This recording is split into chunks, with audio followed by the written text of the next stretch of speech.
Shalom saudaraku sekalian, salam sejahtera dalam kasih Tuhan kita Yesus Kristus. Kebenaran hari ini berjudul Berani Menghadapi Kematian. Saudaraku sekalian, orang percaya harus memahami dan menerima bahwa dunia tidak lagi dapat memberi kebahagiaan yang dibutuhkan oleh manusia. Kebahagiaan dari dunia menggiring manusia kepada kebinasaan. Tuhan dan kerajaannya lah yang menjadi kebahagiaan kita, bukan dunia ini. Kebahagiaan dunia menggiring orang Kristen kepada kebinasaan. Tapi kebahagiaan di dalam Tuhan, oleh karena kehadiran dan kerajaannya, menjadi kebahagiaan satu-satunya. Dengan demikian kerinduan kita, saudaraku, adalah langit baru, bumi baru, di mana terdapat kehidupan yang ideal, yang disediakan Allah bagi ciptaannya. Itu indah sekali. Orang percaya yang dewasa rohani, sudah pasti berani dalam sukacita menghadapi kematian. Jadi ciri orang Kristen yang benar adalah siap menghadapi kematian, sukacita menghadapi kematian. Karena orang Kristen yang benar, orang percaya yang benar, belajar terus dengan sungguh-sungguh, bertumbuh dalam kedewasaan rohani yang benar. Harus diingat bahwa setiap kita pasti mati.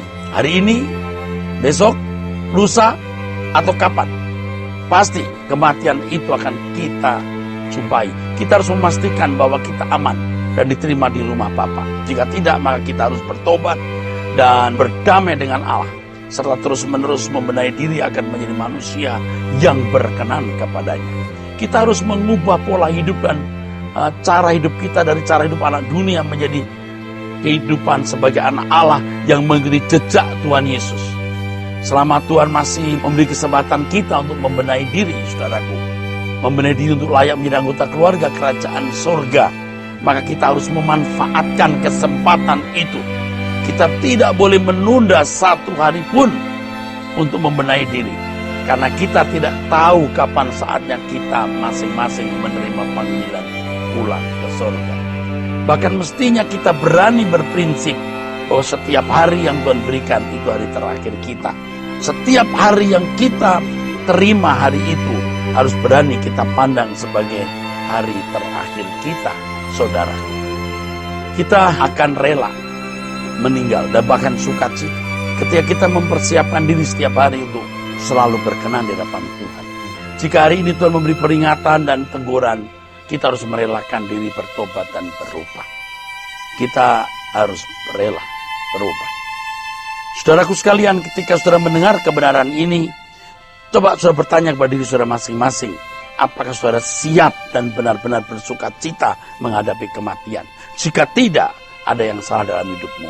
Engkau harus diubahkan Tuhan. Banyak orang Kristen yang sebenarnya sesat, tetapi mereka tidak menyadarinya sama sekali. Ya, mereka merasa dan percaya bahwa kedatangan Tuhan Yesus yang mati di kayu salib secara otomatis telah membuat dirinya diterima oleh Allah. Saudara, kita percaya bahwa kematian Yesus membuat kita bisa dibenarkan. Kita bisa dibawa kepada Bapa di surga. Dan Bapa di surga tidak mempersoalkan carut-marut dan keadaan kita yang masih rusak, ya, brengsek, bejat atau apapun. Tetapi Bapa mau mendidik kita supaya kita tidak selalu dalam keadaan seperti itu. Maka Bapa memberikan Roh Kudus dan menuntun, membimbing, mendidik kita. Ibrani pasal 12 mengatakan, Bapak mana yang tidak mendidik anak-anaknya? Ketika kita dibawa kepada Bapak di surga, dalam keadaan yang masih compang-camping, kita menjadi anak Allah. Tapi anak Allah yang belum sah, yaitu notos. Lewat pendidikan, penyempurnaan, kita menjadi anak Allah yang sah atau huios. Setiap orang harus memberi diri untuk diubahkan terus-menerus demi mencapai kehidupan rohani yang sesuai dengan standar kesucian Allah.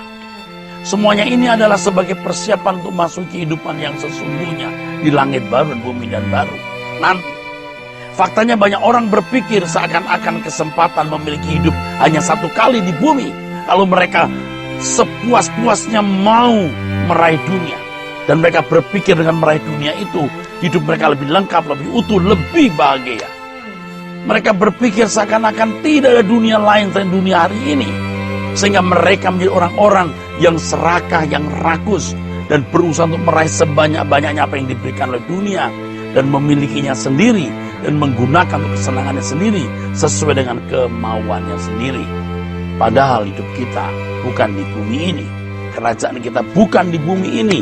Kerajaan kita di langit baru, bumi yang baru. Sangat menyedihkan saudaraku sekalian dan malang sekali kalau ternyata banyak orang Kristen yang tidak memikirkan masa depannya di dunia yang akan datang. Mereka tidak perlu sama sekali adanya kerajaan Tuhan Yesus yang akan ditegakkan. Mereka hanya hidup untuk kesenangan hari ini. Seakan-akan tidak ada dunia atau kehidupan lain yang akan mereka jalani dan nikmati selain dunia hari ini. Sayang, saudaraku, malang. Mereka berpikir bahwa Tuhan dan segala berkat-Nya diadakan hanya untuk kehidupan hari ini. Saudaraku sekalian, melalui para pembicara Kristen yang tidak mengenal kebenaran, kuasa kegelapan berusaha meracuni pikiran banyak orang Kristen dengan menyuntikkan ajaran yang tidak sesuai dengan Injil. Mereka berurusan dengan Tuhan hanya untuk memanfaatkan Tuhan agar dapat meraih dunia ini. Dan itu dipromosikan oleh pembicara-pembicara yang tidak mengenal kebenaran itu. Seakan-akan Tuhan memberkati mereka hanya untuk dinikmati di bumi ini. Padahal segala berkat yang Tuhan berikan untuk kita di bumi ini hanya semata-mata untuk kepentingan pekerjaannya. Sayang sekali saudara sekalian. Sayang. Banyak orang hidup hanya untuk meraih kesenangan daging di bumi ini. Bagi orang percaya ya, berurusan dengan Tuhan dengan maksud agar dikembalikan ke rancangan semula, yaitu menjadi anak-anak Allah yang berkodrat ilahi atau mengambil bagian dalam urusan Allah. Dengan cara demikian seorang dipersiapkan untuk dilayakkan menjadi anggota keluarga kerajaan, anggota keluarga kerajaan, royal family. Oh haleluya, betapa berharganya hidup ini jika kita memberi nilai, jika kita mengisinya dengan benar-benar mempersiapkan diri untuk menjadi anggota keluarga kerajaan. Itulah sebabnya ukuran kebenaran atau kesalehan kita bukan saja menjadi baik secara moral umum, tapi menjadi sempurna seperti Bapa dan serupa dengan Tuhan Yesus Kristus. Oh, betapa indahnya hidup ini saudaraku kalau kita berjuang terus untuk memiliki kehidupan yang tidak bercacat, tidak bercela. Sehingga segala sesuatu yang kita pikirkan, ucapkan, dan lakukan selalu sesuai dengan pikiran perasaan Allah. Hidup di bumi ini sungguhnya hanya untuk persiapan masuk ke dalam rumah Bapa. Persiapan tersebut adalah memiliki batiniah yang baik, yaitu mengenakan kodrat ilahi, memiliki manusia batiniah yang baik. Sebab banyak orang yang mengenakan kodrat ilahi yang masuk ke dalam kerajaan surga. Oleh sebab itu saudara sekalian yang kekasih, ya, di atas segala kepentingan kita harus memikirkan bagaimana kita berkenan di hadapan Allah dan menolong orang lain juga untuk bisa berkenan di hadapan Allah. Kita harus mengarahkan diri kepada satu masalah paling penting, yaitu sempurna serupa seperti Yesus, sempurna seperti Bapa di surga. Roh Kudus akan menolong kita. Jadi bicara mengenai Roh Kudus jangan hanya dikaitkan dengan hal-hal mujizat, dengan hal-hal spektakuler. Bicara mengenai Roh Kudus harus bicara juga mengenai kepemimpinan Roh Kudus, tuntunan Roh Kudus agar kita tidak meleset. Artinya memiliki ketepatan bertindak yang selalu sesuai dengan pikiran perasaan Allah. Orang Kristen yang dewasa, saudaraku, sukacita menghadapi Tuhan. Ini Kristen yang benar, Kristen yang sejati, Kristen yang bukan saja menantikan kedatangan Tuhan, tapi juga dinantikan oleh Tuhan untuk dibawa ke rumah Allah. Sola Gracia.